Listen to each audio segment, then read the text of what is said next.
Good morning, YouTube. It is 6:55 a.m. Tuesday,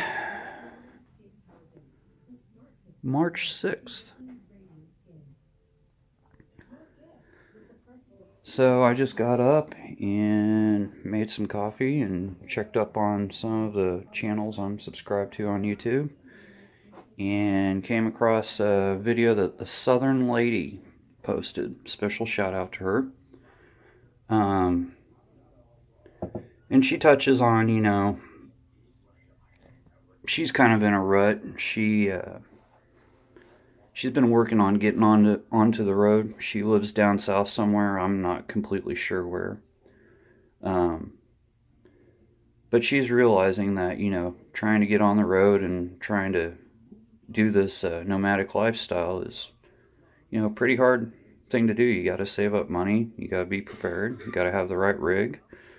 And she's just kind of feeling in a rut right now. So if you guys would stop on by her channel and give her some words of encouragement, it'd be great.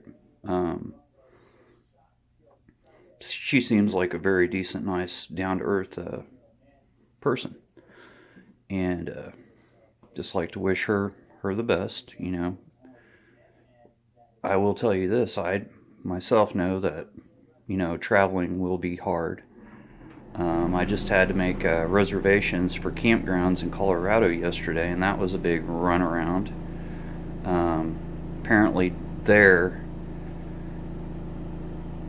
it's $28 a night to camp at Cherry Creek in the Aurora, Colorado area, Cherry Creek State Park. And then I looked into Pueblo Lake State Park, and same thing. I tried to get answers if we could just get a tent site and run our generator, because we're pretty much self-contained in our camper van, and I couldn't get answers. Calling the campground, they wouldn't even take the reservation. They gave me a 1-800 number to call, which is basically the Colorado State Parks reservation line. So what I'm looking at is, I'm paying, let me look at my notes again, from April 9th to the 16th at Lake Pueblo State Park. That'll be our second stop. Paying $178 is what I'm paying, and the same thing for Cherry Creek State Park in Aurora for a week, $178. Then there's, I believe, a $9 park entrance fee per day, or you can buy the Colorado annual parks pass for $70. So we're going to be in Colorado for probably 3 weeks before we move on to New Mexico, and then I haven't decided whether or not if we're going to go on to Amarillo, because first off, I was born in Texas. Haven't really been back since my parents split up, and my dad moved down to Georgia, and my mom moved back here to Wichita, where she was originally from. So, haven't decided if we want to go down to Albuquerque, New Mexico, and then shoot across over in Amarillo, and then into Oklahoma, go that way, or if we want to shoot down to the top of New Mexico, then go through the Oklahoma Panhandle, and then down into Arkansas, and into Louisiana, and then go up along the Gulf Coast into Florida. And then explore Florida for a while, go down into the Keys, leave our van at my wife's aunt's in Lakeland, and then shoot down to the Keys and probably just be in hotels down there for about 2-3 weeks, and then go back up in through Florida, pick up our van, then go to North Georgia, where my aunt and uncle live, and camp out around there. There's a national forest close to where they live. So I'm still deciding on that, and that's just an example of how travel's going to be. It's going to be stressful. It's going to be different. I mean, I figured out ways, how to take showers on the road, Planet Fitness. I also have bought, plus we have a shower in our camper van, but it's so small I can barely get in there, and I'm only 5'9", probably 160, 170. I'm a pretty small guy. And my wife, she can't get in there. She can't even sit in there. So I've been trying to figure out alternative ways for showers, and watching a lot of YouTubers. I figured out a couple of ways. Venture Fan Man has one way that he showed. DIY shower that he put together. Geez, I think it's on one of his videos about a year and a half ago.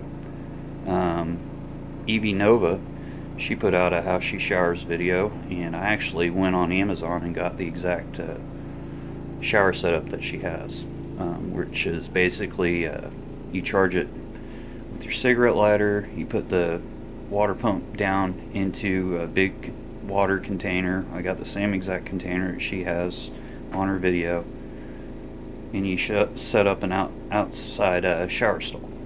So that's another idea. And then on top of getting ready, my wife's working a lot of doubles this month, and we're supposed to be out of here by the 3rd. We're actually supposed to be in the Denver area on the 3rd, which means that we will have to leave Wichita on the 2nd. It's a 7-hour drive from Wichita to Denver, Colorado, and if you've looked at the way my van is set up, I'm basically sitting in a straight upright position the whole time. I can't recline my chair in the van, and it's a high top, and there's just basically nothing from, geez, I want to say Goodland, Kansas to Lyman, Colorado. It's like a straight shot of nothing. I-70 is like nothing. We've done the drive like 3 or 4 times now, just going up to Denver and staying at hotels and up at Colorado Springs. And another thing we have to do, I don't know if you can see the ceiling over here. We've lived in this apartment, and my wife quit smoking about 3 years ago. I still smoke, but we have to deep clean this freaking apartment. And we do have a friend that does that on the, as a side job. She cleans houses and stuff. She might help us out. I might throw her some money just to have her help us out, because we have a lot of stuff to do, a lot of stuff to clean, a lot of stuff to pack. I've already gotten rid of a lot of my clothes, minimalized a lot of stuff. We still have to get our couches out to the trash. A lot of stuff we still have to do, and not a lot of time to do it.